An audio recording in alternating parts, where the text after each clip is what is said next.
The Fox TV station in Orlando recently interviewed a man who says he witnessed the confrontation.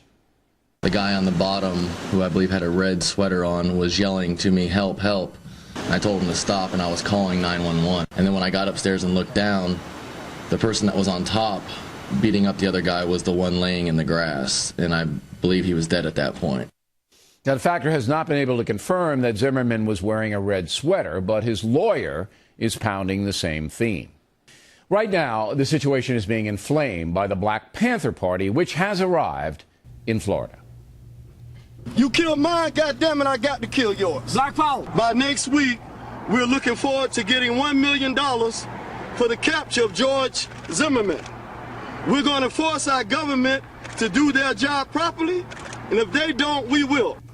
And the lunatic Black Panther Party is out for blood. They don't care what really happened.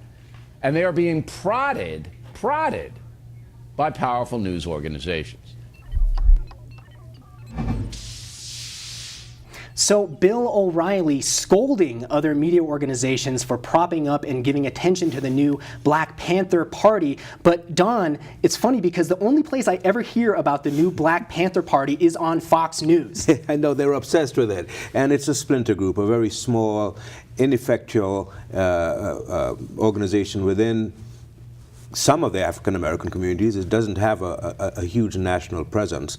It takes its name from the old Black Panther Party of the 70s and the 80s that was an effective force for social change back then. This new Black Panther Party is very marginal. So for the right-wing media to focus on them and to create a larger impression of what they are capable of is dishonest journalism. And that's not the only thing that the right-wing media, at least, has been bringing up to try to tarnish Trayvon Martin's reputation there in ways that are just completely irrelevant to the case. But Marcy, let's focus back on the demonstrations and the outcry across the nation. What did we see recently with the Million Hoodie March, and what are we looking at for the coming weeks? Yeah, I think one of the most interesting things about the Million Hoodie March was just the amount of attention that it's garnered, mostly on social media, which is actually very much in line with the way the Occupy movement itself has functioned, and how Twitter and Facebook have really pushed this to the forefront and to mainstream media's attention. I think one of the other really interesting things is how Occupy the Hood, which is a group that really sees these two intersect. These sorts of issues are things that Occupy the Hood in particular really cares about because they affect communities of color, and it's something that the Occupy movement is seeing connections with as well.